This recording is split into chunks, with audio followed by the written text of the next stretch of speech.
রবিবার থেকে শুরু হচ্ছে শারদীয় দুর্গোৎসব। এবার সারা দেশে ৩৩,৩৫৫টি মণ্ডপে দুর্গাপূজা হবে। দুপুরে ঢাকেশ্বরী মন্দিরে এক সংবাদ সম্মেলনে এই তথ্য জানিয়েছে আয়োজক কমিটি। এ সময় তারা জানান, ঢাকা মহানগরে এবার ২৫৯টি পূজা হচ্ছে। গত বছর আয়োজন করা হয়েছিল ২৫২টি পূজার, সেই হিসাবে মহানগরে 7টি পূজা বেড়েছে। জানানো হয়, এবার সারা দেশে শান্তিপূর্ণভাবেই পূজা উদযাপন করা হবে।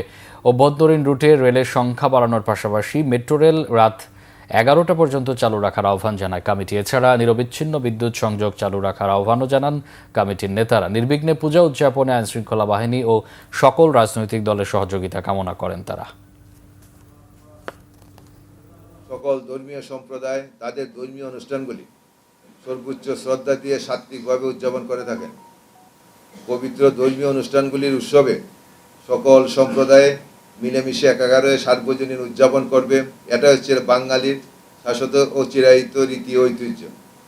আমরা এমন একটি সমাজের অপেক্ষায় আছি, যে সমাজে ঈদ, পূজা, বড়দিন, বুদ্ধ পূর্ণিমা সহ অন্যান্য ধর্মীয় সার্বজনীন সামাজিক অনুষ্ঠানগুলো নির্বিঘ্নে অসাম্প্রদায়িক পরিবেশে কোনো ধরনের ভয়ভীতি ও পুলিশ পাহারার ব্যতিরেকে অনুষ্ঠিত হবে।